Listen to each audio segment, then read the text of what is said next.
Guy, welcome to What's up, Halloween mate? Daily. Thanks so much for talking to us today. How are you, mate? Thanks for having me. I'm doing great. I love this movie. We're talking about dangerous animals. I think our audience is really going to be talking about this one, and your performance, especially as Tucker. Um, when you get a role like this and you're reading the script, I mean, what excites you the most about jumping into this character? Because there's a lot going on with him, and some of it we get some little hints of, but there's hints of a backstory. What was the most exciting part about sinking your teeth into Tucker? I think just finding all the colours within him and trying to bring them to life. It's easy to assume that if you're going to play a serial killer, especially someone capable of these kind of, crazy, atrocious kind of acts, that it just requires like you're just playing a bad guy, an evil guy. It's this and the kind of that's your archetype. And for me, couldn't be further from the truth.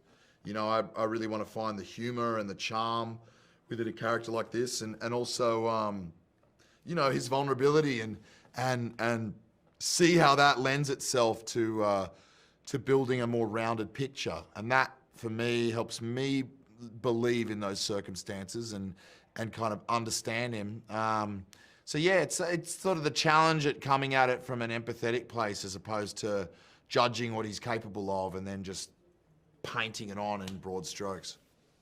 Absolutely. And I love that your character and Hesse's character have in common kind of this love and this respect for the sharks. And of course, it's dangerous animals. And I think we know from the trailer the sharks aren't really the most dangerous animal here. Can you speak on that aspect, that they have that commonality and that respect for the sharks? Yeah, well, I think they're both creatures of the sea in some ways. I mean, Yes. Tucker talks to Zephyr at one point in the film about how, he's been watching her surf, and there's a spirituality to that he really feels is akin to his approach to his work. And I think that that's true. There is a soul within him somewhere. There is a seeker. He feels sort of touched by the shark in a sense because he survived an attack as a kid, and I think that that's helped like form this idea, this connection.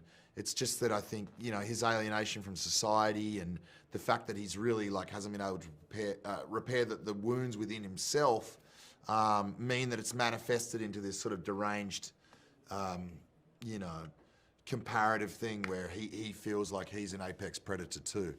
And I think that's where the similarities end, because Zephyr is sort of, thinks that couldn't be further from the truth.